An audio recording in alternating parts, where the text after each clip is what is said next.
Hola, hola, ¿cómo están? Vamos al capítulo 10 de Apocalipsis y puedes abrir tu Biblia ahí, si la tienes, ¿no es cierto? Y vamos a comenzar.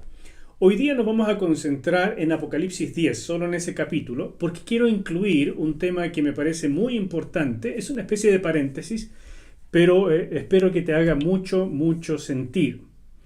Los capítulos 10 y 11 de Apocalipsis forman un interludio entre la sexta y la séptima trompeta, así como el capítulo 7 fue también un paréntesis entre el sexto y séptimo sello. Pero no son solamente paréntesis, sino más bien son formas dramáticas, usos literarios que hace el apóstol Juan para mostrarnos asuntos muy importantes y relajar un poco la tremenda tensión que se está produciendo en la medida que van cayendo los juicios sobre la tierra. Y ahora lo que vamos a ver, comenzando, es que aparece un ángel extraordinario, un ángel poderoso aparece en escena.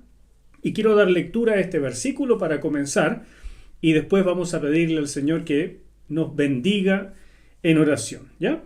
Apocalipsis capítulo 10, versículo 1. Entonces vi descender del cielo a otro ángel poderoso. Venía envuelto en una nube y con un arco iris sobre su cabeza. Su rostro era semejante al sol y sus piernas parecían dos columnas de fuego. Súper impresionante la visión que tuvo Juan y tiene mucho que decirnos. Padre, por favor, guíanos. Queremos entender tu palabra, aplicarla a nuestra vida. Y queremos, Señor, que tú nos bendigas y que bendigas a este mundo, Señor, en este tiempo de paciencia tuya, de gracia, para que esta palabra sirva de ánimo, de consuelo y de exhortación, Señor. Ayúdanos, como dije, a internalizar esto, pero sobre todo a ser capaces de usarlo a través de la oración y la predicación para conquistar a mucha gente. Ayúdanos, Dios, a extender nuestras estacas. Te lo pido en el nombre de Cristo. Amén. Muy bien. Es una descripción extraordinaria la que Juan nos presenta acá. Yo creo que ninguna ilustración como la que estás viendo aquí le podría hacer justicia. Pero en realidad, ¿quién es este ángel poderoso? Se ha propuesto al arcángel Miguel por un paralelo con Daniel 12, versículo 1. Otros piensan que podría ser Gabriel por el paralelo con Daniel 8 y Daniel 12, 8:16 y 12:7. Por supuesto que podría ser alguno de los dos. También podría ser el Señor Jesús, dicen algunos. Personalmente yo no lo creo. Ciertamente tiene mucho parecido con el Señor Jesús, según lo que vemos en Apocalipsis capítulo 1, donde Juan tiene esta primera impresión en la playa de la isla de Patmos. Y queda realmente anonadado, pero la gran diferencia es que Juan se postra y adora al Señor Jesús. Este ángel que vemos acá no puede ser el Señor, porque en el Nuevo Testamento y particularmente en Apocalipsis jamás se le dice a nuestro Señor ángel.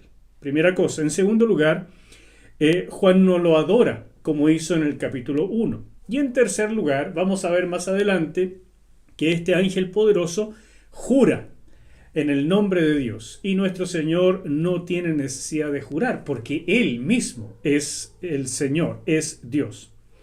De manera que este ángel es como dice el texto, un ángel poderoso, otro ángel poderoso, de la misma clase o del mismo rango que los ángeles poderosos que ya hemos visto en el libro. Hay tres ángeles a los que se les llama poderosos en el libro de Apocalipsis, a poderoso o fuerte. Es una diferente traducción simplemente del verbo de la palabra griega isjuros. En primer lugar, en el capítulo 5, versículo 2, aparece un ángel poderoso que está relacionado con la apertura de los sellos del libro del destino. En el capítulo 10, donde estamos ahora, aparece con un librito en la mano. Así que es muy posible que estos dos sean el mismo ángel. Y en el capítulo 18, versículo 21, ya lo veremos, tiene una función diferente, pero también aparece un ángel llamado poderoso o fuerte. Bueno, así que esos son. Yo creo simplemente que es un ángel de altísimo rango, no tengo para qué ponerle nombre, tal vez un arcángel o alguno de los poderosos que ya se ha mencionado acá. La cosa es que tiene una misión muy, muy definida. Otras características de este ángel son también importantes. Como dije, ahí están las tres propuestas que se mencionan y, como dije también, no puede ser el Señor Jesús. Me adelanté un poco a la diapositiva, pero ahí la tienes, ¿no es cierto? Otras características de este ángel son realmente llamativas y son las que quiero explicar un poquitito a continuación. Dicen los versículos 2 y 3. En su mano tenía un librito abierto y se quedó con el pie derecho sobre el mar y con el izquierdo sobre la tierra. Eso nos da también a entender la enorme envergadura de este ser celestial.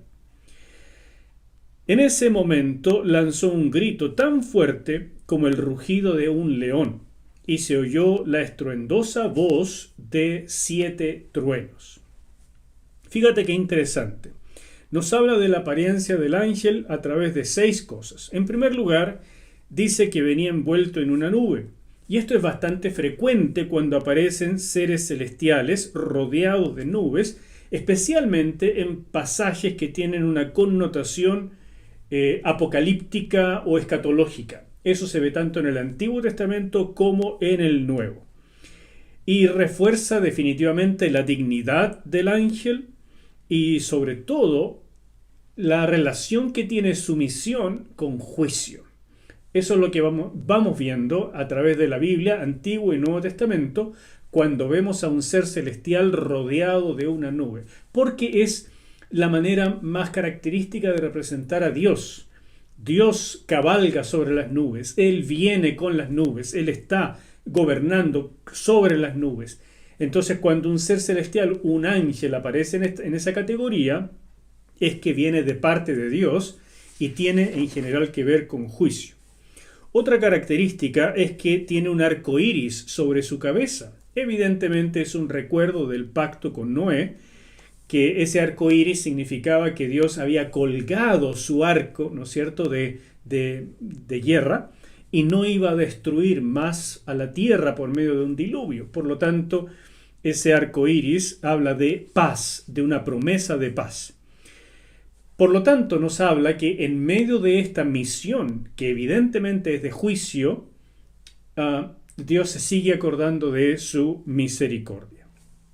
También nos habla de que tiene el rostro como de sol o como sol, ¿no es cierto? Y esto yo no sabría cómo explicarlo. Para el Señor Jesús también lo vimos así en Apocalipsis 1, y es como decir que cuando realmente veamos cómo es Dios y los seres celestiales que están cerca de Él, en su presencia, sencillamente vamos a quedar súper impresionados porque todo brilla, la gloria de Dios. Esos seres son investidos con la gloria de Dios. Y esa misma gloria que dice la Escritura que va creciendo en nosotros día a día, en ellos se refleja completamente. Y por eso para un ojo finito, natural, es como imposible de mirar. Pero eso es lo que se veía en este ángel. O sea, todo habla de algo que viene directamente de Dios en un momento específico. Dice también que sus pies aparecen como columnas de fuego, posiblemente una referencia a la columna de fuego que guiaba a Israel por el desierto, ya que hemos visto varias veces aquí en Apocalipsis esta relación que Juan trata de hacer entre Apocalipsis y el Éxodo. Es posible que a eso se refiera, pero más interesante todavía es que tiene los pies, uno sobre el mar y el otro sobre la tierra. Es decir, además de que es súper grande este ser en la visión, recuerda que es una visión, tiene dominio sobre el mar y sobre la tierra, vale decir, sobre todo lo que hay en este mundo donde hay vida. Porque colocar los pies sobre algo en la escritura significa ejercer o demostrar el dominio que se tiene sobre ese algo.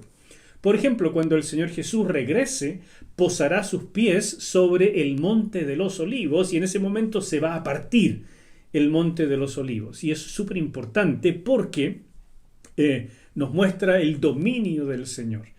el dominio sobre todos los elementos y también sobre su pueblo que en ese minuto viene a rescatar. Así lo puede leer en Zacarías capítulo 14. Dice también que tiene un librito abierto en la mano, y eso es interesante. Es un librito, es un diminutivo, biblaridion, así se dice en griego, y que eso significa un librito, un rollo pequeño, a diferencia de la palabra normal, biblión, que significa un rollo de tamaño normal. Dice además que está abierto en su mano, lo que lo diferencia con el rollo que contiene el destino de la humanidad. Por lo tanto, no creo que sean el mismo rollo.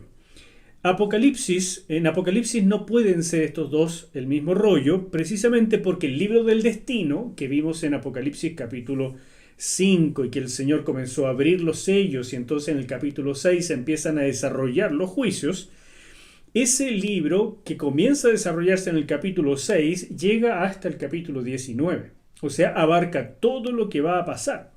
En cambio, este librito pequeño, este rollito, contiene algo mucho más específico, probablemente el anuncio del ángel y también la misión que se le iba a encargar a Juan que profetizara. Eso lo vamos a ver hasta el final de este capítulo.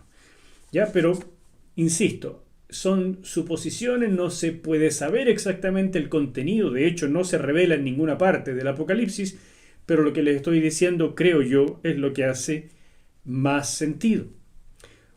Una sexta cosa y última es que clama este ángel a gran voz y Juan lo identifica como el rugido de un león. Yo no sé si alguna vez has estado en el zoológico y te toca escuchar cuando un león ruge. Es una cosa impresionante, se escucha a cuadras y si uno le toca estar cerca, llega a ser ensordecedor. No sé de dónde sacan tanta potencia, pero es un rugido extraordinario. Y ahora algo más interesante todavía es que si uno mira en el griego de esta palabra, no se usa la palabra rugido que se usaría para un león, que es la palabra brujesmos, sino se usa la palabra mukaomai, que significa mugido, no rugido. Y es interesante, investigué bastante esto y la verdad es que no hay un error en la traducción, tampoco hay un error en que algún copista escribiera mal la palabra y entonces se pusiera algo inadecuado en el texto bíblico. No, no hay nada de eso.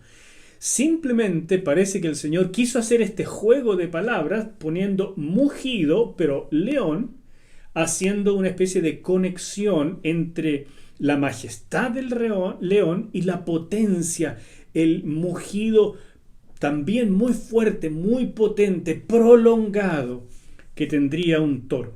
Así que es una peculiaridad del texto.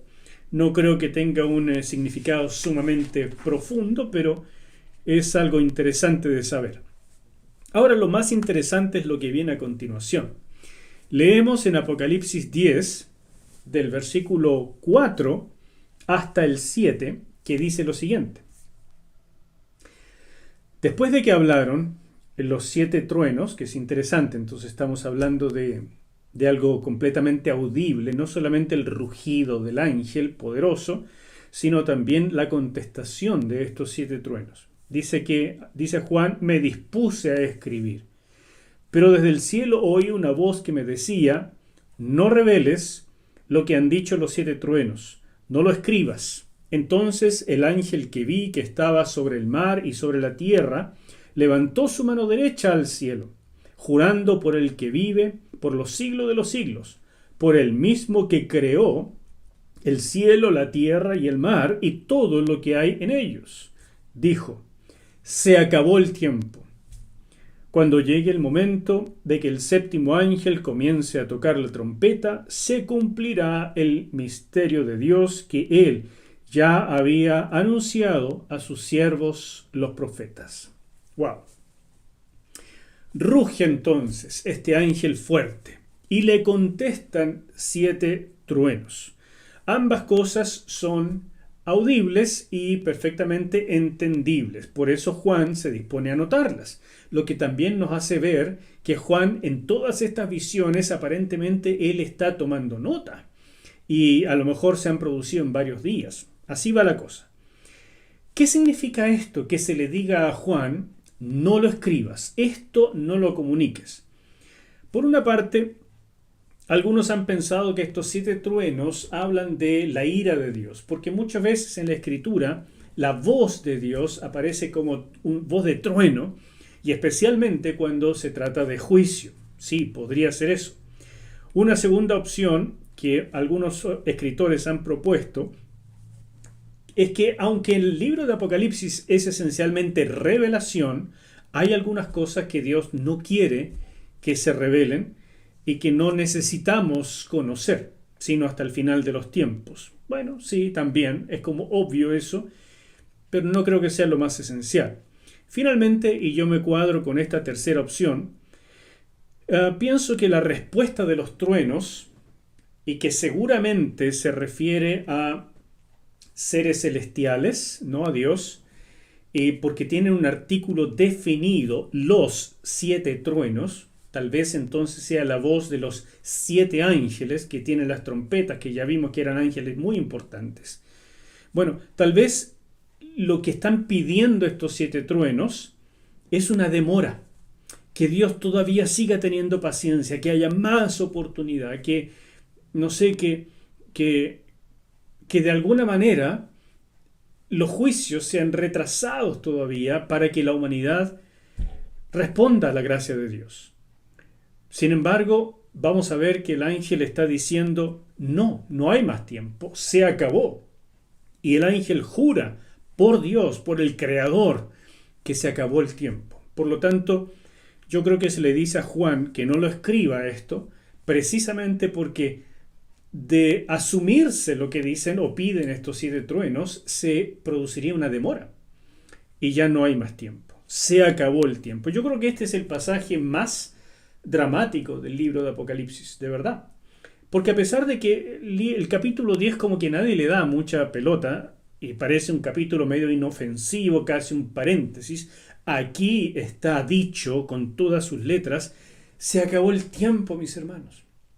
El tiempo de la gracia, el tiempo en que Dios tiene paciencia, el tiempo en que todas las cosas todavía deben seguir su curso, pero Dios sigue teniendo paciencia y espera a que reaccionemos a la gracia, a la sangre de Cristo derramada, que habla poderosamente de que Él nos ama y que quiere que procedamos al arrepentimiento y no quiere venir en juicio. Sin embargo, nos dice claramente este pasaje que ese tiempo un día se va a acabar. Y el ángel jura, no hay más tiempo, se acabó el tiempo, la gracia terminó. Me parece extraordinariamente dramático y sin duda es un paralelo con Daniel capítulo 12, versículo 7, donde dice, y vi que el que estaba vestido de lino y de pie junto a las aguas del río, levantó hacia el cielo las 2 manos y jurando por el que vive por los siglos, dijo, pasarán un tiempo más 2 tiempos y la mitad de un tiempo, cuando la dispersión del poder del pueblo santo llegue a su fin. Todas estas cosas se cumplirán. Yo creo que es un paralelo, simplemente que estamos hablando de una época como la de Daniel, donde el ángel está hablando de la última etapa de la gran tribulación, ¿no es cierto? De estos 3 años y medio, tiempos y medio tiempo. Y aquí vemos en Apocalipsis el ángel poderoso en este instante, ahí metido, diciéndole a Juan en el siglo I, o sea, unos 5 siglos después de Daniel, básicamente lo mismo. Se acabó el tiempo. Cuando ocurra esto, ya se acabó el tiempo y vienen los 3 últimos años y medio de la gran tribulación, donde será de puro juicio, como ya nos ha ido mostrando antes. Mire, cualquier intento de entender claramente la cronología del libro Apocalipsis es un dolor de cabeza. A veces va hacia adelante, después vuelve atrás, etc. Yo creo que hay que ir entendiendo que los juicios fundamentalmente van cayendo en la segunda mitad de la tribulación, o sea, la gran tribulación. Y esto que está diciendo el ángel es casi como estuviera parado en la mitad de la semana 70 al comenzar la gran tribulación, diciendo: se acabó. Se acabó el tiempo y ahora viene sobre la tierra una época donde no habrá más posibilidad de arrepentimiento, porque el tiempo se ha acabado. La ira de Dios será derramada sobre la gente que rechazó testarudamente a Cristo en toda la historia de la humanidad, pero especialmente sobre estos que estarán vivos en esta época. Y además es la respuesta a la pregunta que vimos en el capítulo 6 de estos mártires. ¿Hasta cuándo, Señor? Bueno, hasta este momento. Hasta este momento, porque ya simplemente no hay más. En adelante, Dios no volverá a dar a la raza humana ninguna posibilidad más para arrepentirse. El anticristo se va a manifestar. Las fuerzas de Dios y de Satanás van a colisionar en un enfrentamiento final. Adivina quién va a ganar, por supuesto. Pero Satanás va a tratar de destruir todo lo que pueda de la humanidad. Es un tiempo de angustia como nunca se ha visto antes ni se verá. Y es precisamente lo que predijo Daniel en el capítulo 12, versículo 1. Y también nuestro Señor Jesús cuando dijo: son tiempos de angustia, son tiempos de dolores, son los tiempos del fin. Es el impresionante periodo del furor de Satanás. Un tiempo sin precedentes que sinceramente espero no vivir, pero si me toca vivir, que el Señor nos dé toda la valentía y todo el coraje para ser fieles testigos de su gloria hasta el final. Amén. Así sea. Por último, dice esto que hay un misterio. En el contexto de Apocalipsis, el misterio tiene que ver en general con el propósito de Dios para la humanidad. Y quiero hacerte regresar al capítulo 1, donde hablé de este cuadro que está aquí, ¿no es cierto?, proyectado, que es este triángulo, podríamos decir, de la presencia de Dios en medio de su pueblo, el reinado de Dios compartido, o también dicho el señorío del hombre, y el ambiente de pacto para que todo funcione. Ese es el plan A de Dios. Y no hay un plan B. Dios comenzó así y a eso llegará, a eso terminará. Por tanto, este misterio tiene que ver con cosas apocalípticas, con cosas que nos llevan hacia el final, y por supuesto tiene mucho que ver con el reino de Dios instaurado sobre la tierra, como dice Apocalipsis 11:15. Cuando el séptimo ángel tocó su trompeta, se oyeron fuertes voces en el cielo que decían: los reinos del mundo han llegado a ser de nuestro Señor y de su Cristo, y Él reinará por los siglos de los siglos. Amén, le pondría yo ahí. Es la venida del reino, es el todavía no del reino, es finalmente las promesas cumplidas, y tiene que ver con este esquema precisamente, o sea, con esto que tenemos la presencia de Dios habitando en medio de su pueblo, el reino de Dios compartido, el señorío del hombre entonces completamente restaurado, y pacto, ambiente de pacto, que es el rayado de cancha para la relación que los creyentes han de tener con Dios. El misterio de Dios, por lo tanto, se habrá cumplido 100%. Todo lo que ahora pudiéramos tener de dudas, allí será absolutamente revelado. Así es que la revelación de ese misterio coincide con el toque de la séptima trompeta y tiene que ver, como dije, con la venida del Mesías y la instauración de su reino. Y por supuesto, mis queridos, esto fue anunciado muchas veces antes a los profetas de Dios. No es algo oculto, es algo que se puede leer en el Antiguo Testamento. A propósito, quisiera recomendarte un libro que estoy terminando de publicar en Amazon y que tiene que ver con los profetas menores. Me encantaría que pudieras tener, son 2 volúmenes, Profetas Menores, volumen 1 y volumen 2, donde trabajo los 12 profetas menores. Y creo que para alguien que de verdad quiere conocer la revelación de Dios, como la de Apocalipsis, necesita estar versado en la revelación de los profetas. Me encantaría haber hecho también a los profetas mayores, pero no hay tiempo para tanto. Por lo menos ya estudiamos Daniel. Pero además de eso, en estos libros te recomiendo muchísimo trabajar los profetas menores. Bueno, cierre el paréntesis de comerciales. Y Amós capítulo 3 versículo 7 dice: lo cierto es que nada hace el Señor sin antes revelarlo a sus siervos los profetas. Precisamente lo que está diciendo Juan. Todo esto ya fue revelado, ya es conocido. El día de Yahweh fue algo que ha sido anunciado por siglos y siglos. Hay infinidad de detalles en el Antiguo Testamento y en el Apocalipsis todo eso se va cumpliendo a la letra. De ahí pasamos a la última parte de este capítulo. Yo creo que lo más interesante ya pasó, pero esta parte también es importante. Capítulo 10, versículos 8 al 11. La voz que oí del cielo volvió a hablarme y me dijo: ve y toma el librito abierto que tiene en la mano el ángel, que está de pie sobre el mar y la tierra. Yo me dirigí al ángel y le pedí que me diera el librito. Y él me dijo: aquí lo tienes, cómelo, cómetelo. Te amargará el estómago, pero en tus labios será dulce como la miel.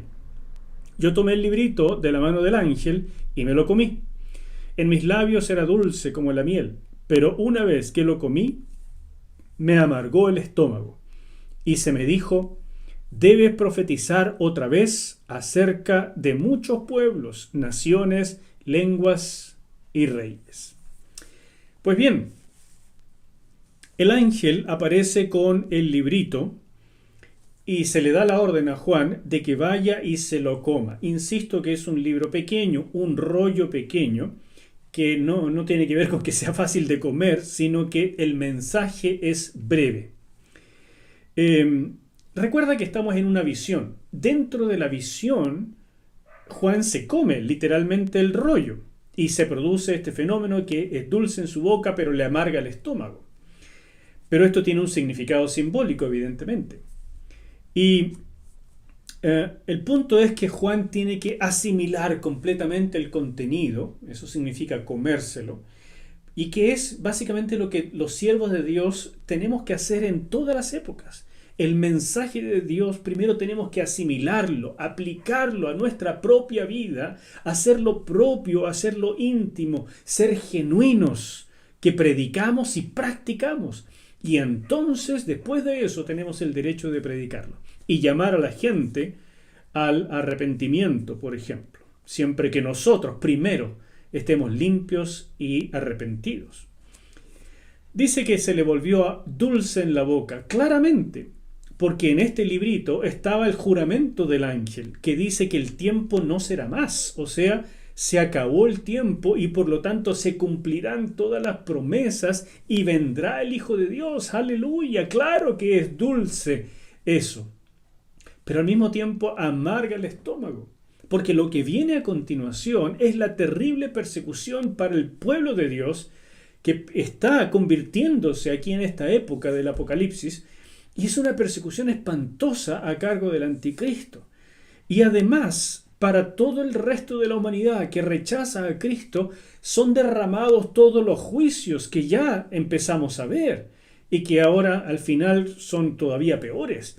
Entonces va a haber una infinidad de muertos, cualquier cantidad de sufrimiento, cualquiera que se come esa revelación se le amarga el estómago. Hoy, leyendo Apocalipsis y tantos profetas del Antiguo Testamento, si no se nos amarga el vientre de entender el sufrimiento que viene sobre la humanidad y nos lleva a orar, la verdad es que no estamos entendiendo para qué fue revelada la Escritura. Así es que yo te animo a que comas Biblia y que sea dulce a tu boca, porque son las promesas de nuestro Padre, su amor, su fidelidad, y que eso sea siempre dulce en tu vida, recordando lo que he dicho miles de veces ya, que Dios cumple y que Él es soberano sobre todas las cosas y que nada ocurre en tu vida por casualidad ni en la vida de los demás, sino que Dios siempre tiene un plan y su plan es bueno, su voluntad es buena, agradable y perfecta. Sin embargo, hay mucho contenido en la Escritura que tiene que amargarnos el vientre, porque habla de sufrimiento para el resto de la humanidad. Y eso debe llevarnos, motivarnos a ser ministros de gracia. Amén.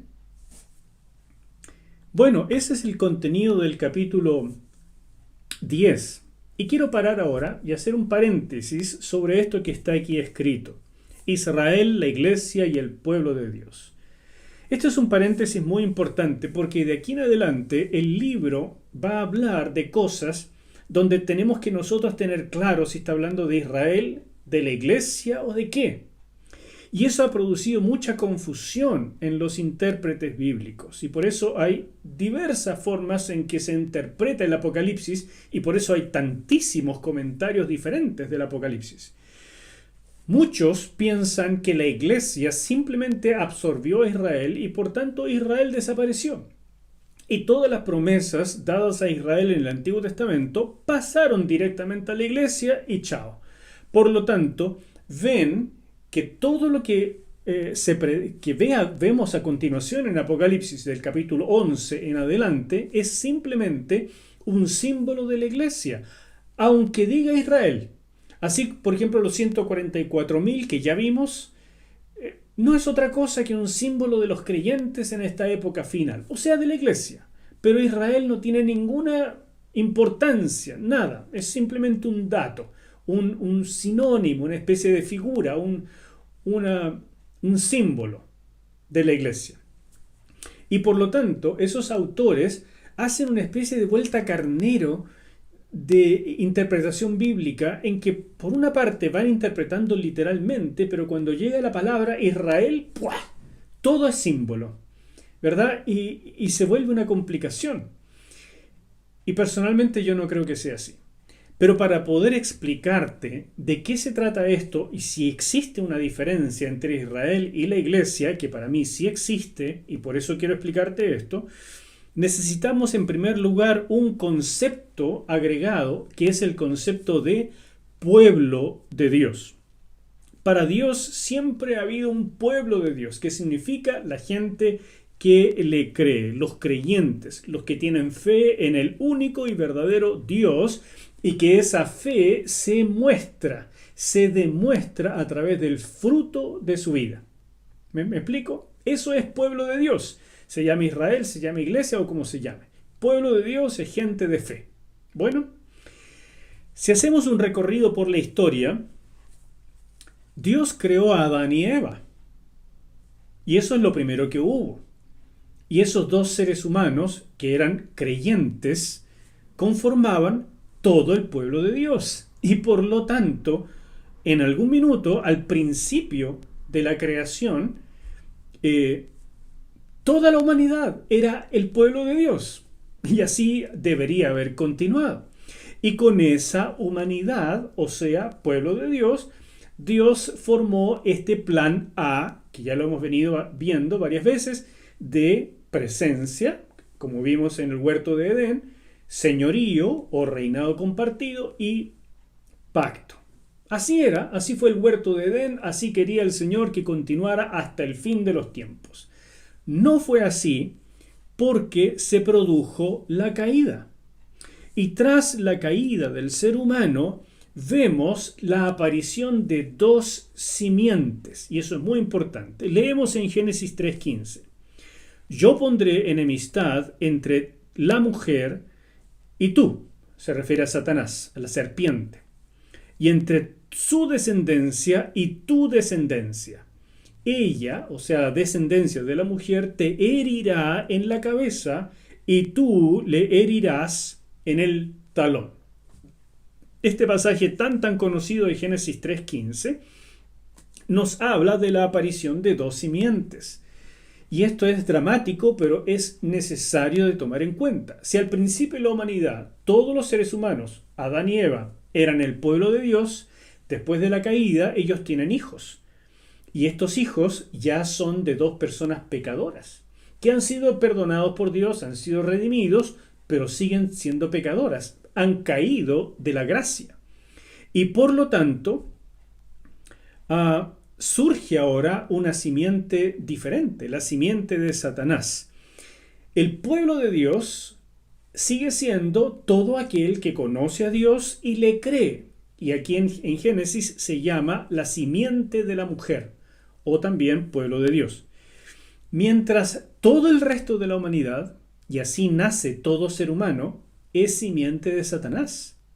Todos nacemos como simiente de Satanás. Por eso Pablo nos dice que al creer en Jesucristo hemos sido trasladados de las tinieblas a su luz admirable. Todos nacemos como simiente de Satanás, pero por la fe podemos llegar a ser simiente de la mujer o pueblo de Dios. ¿De acuerdo? Eso es en todas las épocas.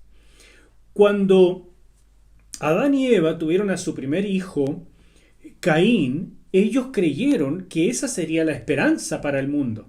Por eso le pusieron Caín, de una palabra caná, que significa adquirir. Ellos pensaron, hemos adquirido el varón que será quien le destruya la cabeza a Satanás, a la serpiente, como decía Génesis 3:15. Pero resulta que Caín no tenía nada que ver con eso. Caín más bien es simiente de Satanás.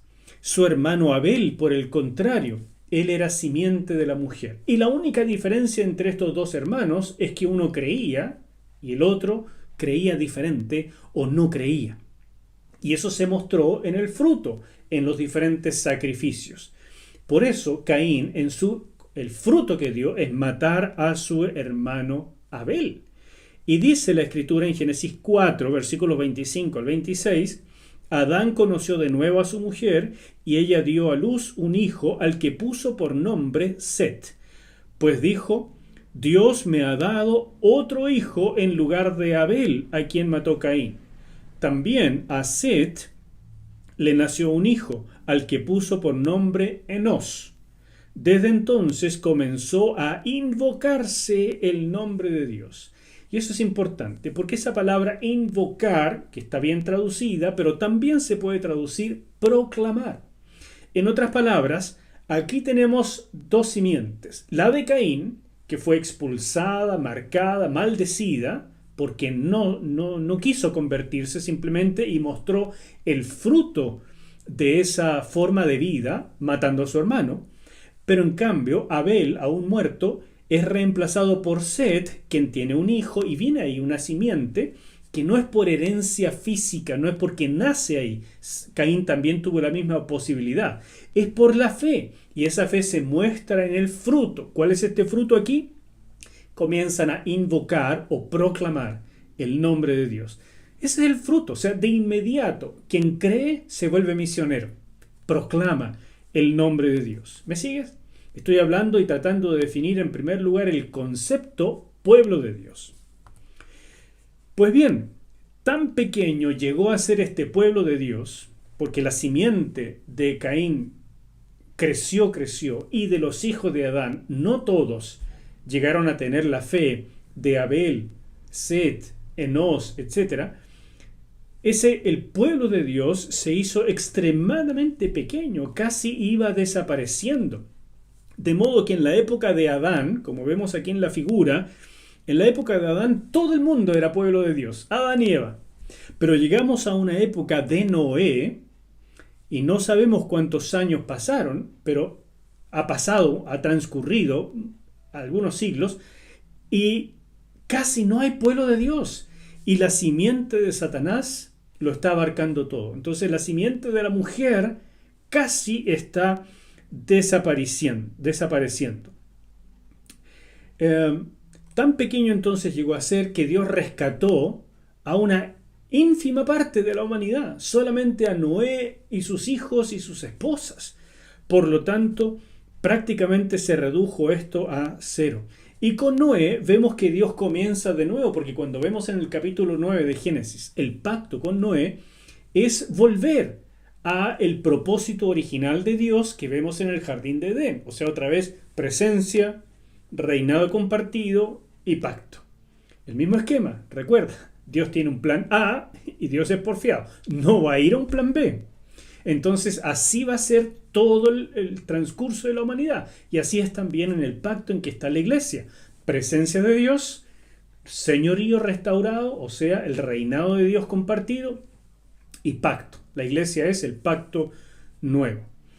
Pues bien, continúa la historia y en una época definida, Dios escogió a un hombre. Escogió a Abraham, y ahí ya tenemos una fecha mucho más clara. Esto ocurrió más o menos en el año 2000 antes de Cristo. Este hombre, Abraham, vivía en una cultura en Ur de los Caldeos, donde vemos que existía cierto conocimiento de Dios, pero ya se había mezclado con las ideas culturales deformadas a raíz del paganismo que venía surgiendo, el contacto con las ideas de la simiente de Satanás, etc. Entonces este pueblo de Dios estaba siempre rodeado de la otra simiente y muchas veces infiltrado en estos conocimientos inapropiados. ¿Por qué escogió Dios a Abraham? ¿Porque era una excelente persona? ¿Porque era muy bueno? ¿Porque era muy obediente? Eso sería mérito. Lo escogió por gracia en primer lugar, pero también porque vio un ingrediente esencial: fe, una fe genuina. Y por eso nos dice Génesis 15:6, Abraham creyó a Jehová y le fue contado por justicia. Ese ha sido siempre la manera de relacionarse con Dios y no hay otra. No hay otra manera aparte de la fe. Pero tenemos que tener muy claro que Abraham no era el único representante del pueblo de Dios en la tierra, aunque parezca extraño. Cuando Abraham decide salir, según la palabra de Dios, de Ur para ir a Canaán, ¿no es cierto? Aparece un sobrino que dice: yo quiero ir contigo, porque él tiene claro, Lot, ¿no es cierto?, que hay algo especial porque Dios ha hablado y él quiere ser parte de eso. Entonces aquí hay otro hombre con una fe diferente, tal vez más débil, pero hay fe. Y finalmente es parte del pueblo de Dios. Y lo más llamativo es cuando Abraham llega a Canaán, uno diría: ay, hay puros paganos. No, allí encuentra Abraham a Melquisedec, ¿no es cierto?, que ese nombre significa rey de justicia. Y dice la escritura que él es rey y sacerdote de Salem, la ciudad que después llegó a ser Jerusalén. Así es que este Melquisedec también es justo, y tan pueblo de Dios, que Abraham lo reconoció incluso como mayor que él, porque le entregó los diezmos de lo que había ganado en una batalla. Entonces, todo esto es muy importante. El pueblo de Dios, que pongo aquí con esta franja blanca, y perdóname tal vez la falta de imaginación, pero es la manera en que puedo representarlo, siempre está rodeado de la simiente de Satanás, el pueblo de Dios o la simiente de la mujer. Pero existen personas, no solamente Abraham. Y en la época de Abraham, porque Dios escoge a Abraham y a partir de Abraham escoge a su familia y de su familia ya está escogiendo un pueblo que vendría de él, es que podemos empezar a hablar de la nación de Israel. Y lo pongo a propósito con estas dos líneas, en el sentido de que Israel no era simplemente el pueblo de Dios, no era todo el pueblo de Dios, hay personas fuera de Israel que son pueblo de Dios, y parte de Israel es simiente de Satanás, o sea, los que no creen en Dios. ¿Me sigues? Es muy importante esto. Abraham tuvo 2 hijos, pero la simiente solamente pasaría a través de Isaac. Ismael aparentemente también guardó resabios de la fe de Abraham, pero no pasaría por él la promesa, el pacto que Dios hizo con Abraham, el pacto abrahámico. Entonces, ese pacto con Abraham ya define el nacimiento de una familia y de esa familia una nación. No significa que tal vez Ismael no era creyente, posiblemente sí, pero a través de él no sería esta promesa. Entonces lo que quiero que mantenga en perspectiva, que el pueblo de Dios no es solamente Abraham y su familia, sino que es más amplio que eso. Pero Dios escoge aquí una familia de la cual vendría una nación con un propósito muy claro: formar un pueblo misionero para llamar al resto del mundo al arrepentimiento. Dios estaba separando entonces dentro de su pueblo a una familia, a una nación misionera. Isaac tuvo 2 hijos. El hijo de Abraham tuvo 2 hijos que se llamaron Esaú y Jacob. Y sin embargo, solamente a través de Jacob viene la línea de esta familia escogida. Insisto, no es todo el pueblo de Dios. Tal vez Esaú también tenía cierta fe y él quería también la promesa y quería también la bendición de Isaac.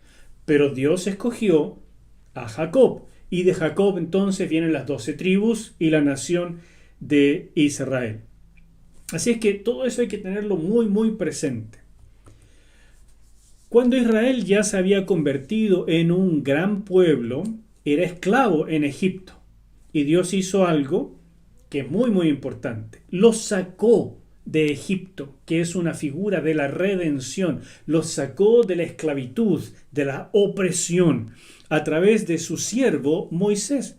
Así que si en la época de Abraham vemos, por así decir, el nacimiento de la familia de Abraham que llegó a ser Israel, en la época de Moisés ya tenemos un gran pueblo, mucho pueblo, más o menos 2 millones de personas que salieron de Egipto. Pero no solamente en Israel estaba el pueblo de Dios. También ya vimos a un Lot, a Melquisedec, pero vemos a una mujer como Rahab en la conquista de Jericó, que ella cree en Dios y por lo tanto es pueblo de Dios. A una mujer Ruth, que es moabita, y ella cree en el Señor al punto que llega a ser parte del pueblo de Israel y llega a ser finalmente incluso la ascendiente, ¿no es cierto?, de nuestro Señor Jesucristo. Así que tiene un tremendo, tremendo privilegio. Y sobre todo, tenemos que leer un texto como el de Malaquías 1:11 que tengo aquí abajo. Desde la salida del sol hasta su ocaso, grande es mi nombre entre las naciones, está hablando Dios. En todo lugar se ofrece a mi nombre incienso y ofrenda limpia, porque grande es mi nombre entre las naciones, lo digo yo, el Señor de los ejércitos. Este texto es fundamental, porque por supuesto que Israel llegó a creer que solo ellos eran el pueblo de Dios, pero nunca ha sido así. El pueblo de Dios es más amplio, es todo el que cree en el Señor y tiene fe en Él, y eso se demuestra en el fruto de su vida. Por eso pongo este texto de Malaquías, porque Dios está diciendo en el último profeta del Antiguo Testamento: no crean que ustedes son tan especiales ni tan exclusivos. Ustedes más bien son un pueblo especial, escogido para ser misioneros. Pero yo tengo pueblo en todo el mundo, en todo lugar se ofrece sacrificio a mi nombre. Y eso me parece extraordinario. Un aspecto de la teología que de verdad tenemos que tener en cuenta. En otras palabras, en esta época el pueblo de Dios aquí está conformado por supuesto por Israel, pero hay más. Y también en Israel tenemos gente que no es pueblo de Dios, pero que también se llama israelita. El Señor Jesús les dijo: Dios puede levantar descendientes de Abraham de estas piedras, así que no es para tanto ser descendiente de Abraham. Lo importante no es ser descendiente de Abraham, sino ser creyente. Y si ustedes fueran creyentes, dijo el Señor Jesús, no procurarían matarme. Así que uno puede ser israelita en aquella época y no ser pueblo de Dios. Pero cuando llegamos al cumplimiento de los tiempos, a la formación de la iglesia, lo que tenemos es que Jesús, nuestro Señor, vino a rescatar un pueblo para el nombre de Dios. Y donde mejor se ve eso es en Hechos capítulo 15, versículo 14. Simón ha contado cómo Dios visitó por primera vez a los gentiles para tomar de ellos pueblo para su nombre.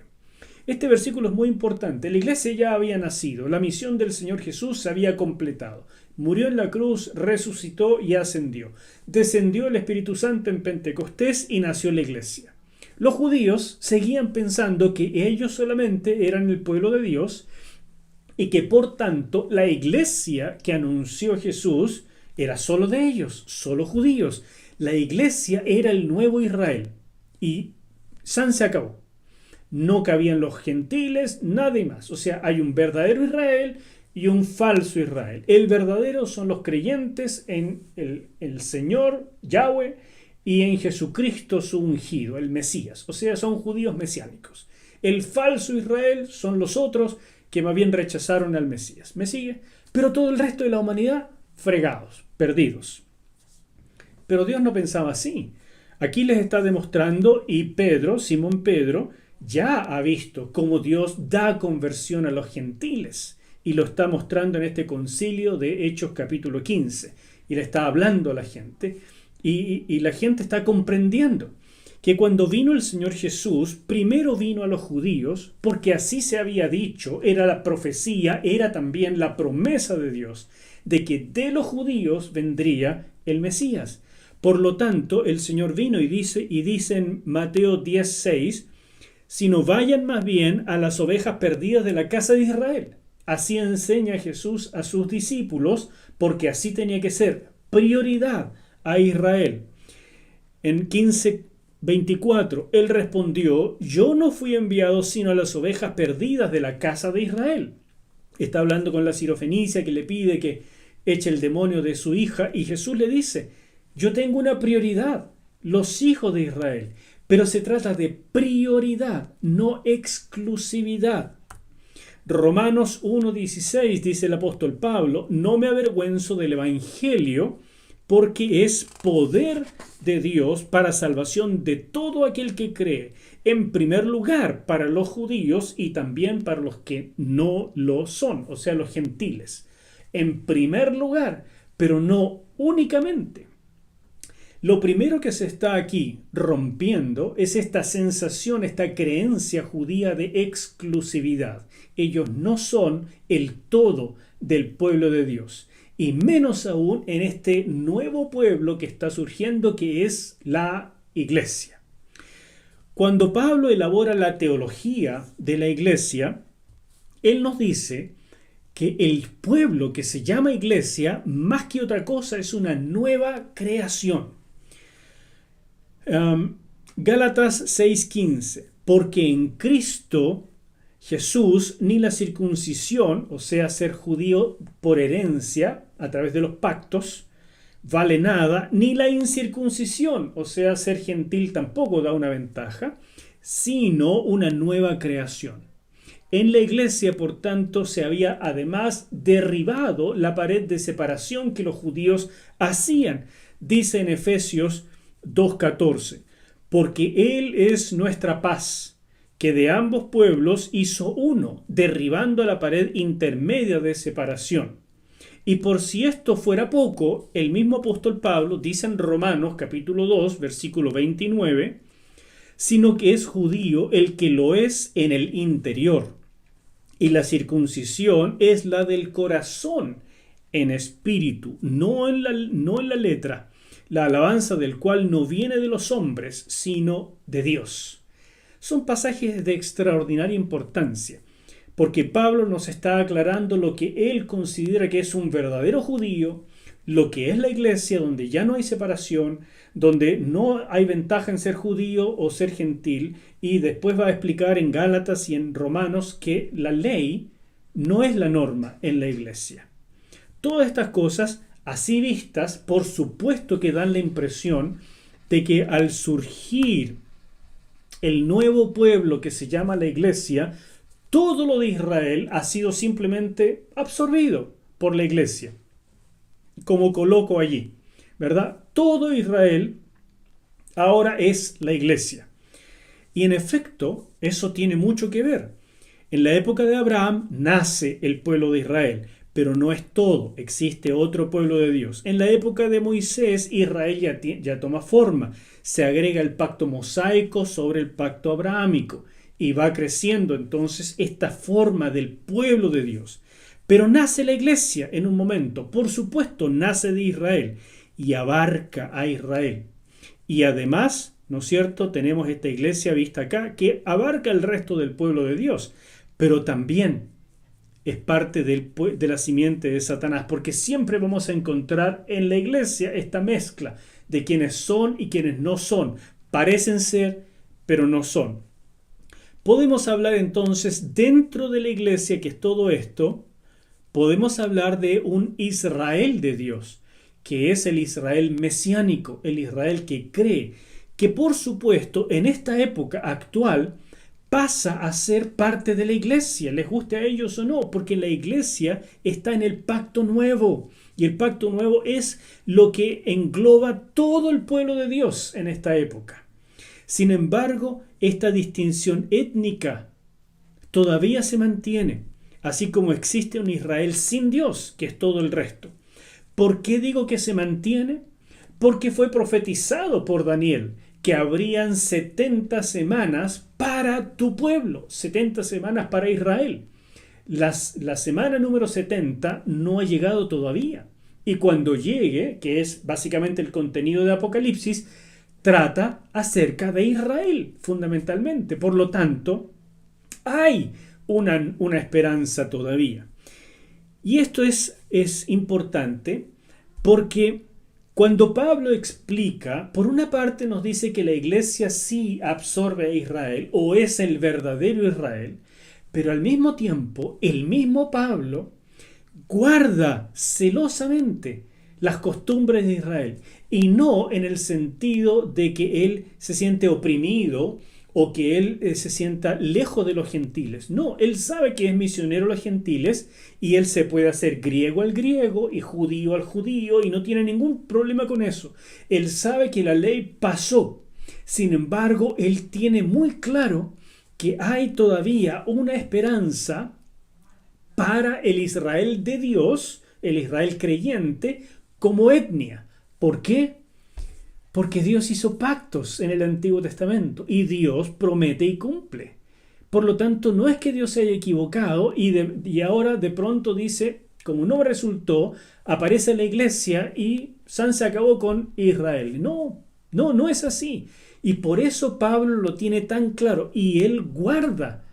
Pablo guardaba, lo vemos en el libro de los Hechos, él guardaba el hacer votos, el raparse para sacar un voto porque tenía un voto de nazareato, el guardar las fiestas, la Pascua, Pentecostés. Pablo las guarda como judío, él se sabe judío, fariseo, aunque no tiene ningún problema en comunión con los gentiles en la iglesia, donde no hay esta separación. Y el pasaje donde mejor lo expresa es en este último que voy a leer, Romanos capítulo 11, versículo 22 al 28, y pone especial atención en las partes que están subrayadas. Por lo tanto, toma en cuenta la bondad y la severidad de Dios, severidad para con los que cayeron, pero bondad para contigo, si permaneces en esa bondad. Pablo está hablando a los gentiles, diciéndole, miren, no se ufanen de que cayó Israel y por eso ustedes ahora son parte del pueblo de Dios. No se ufanen de eso, porque, pues de otra manera tú también serías cortado, si no hubiera sido por la caída de Israel.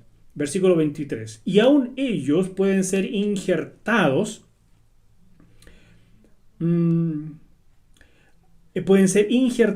si no permanecen en su incredulidad, pues Dios es poderoso para volver a injertarlos.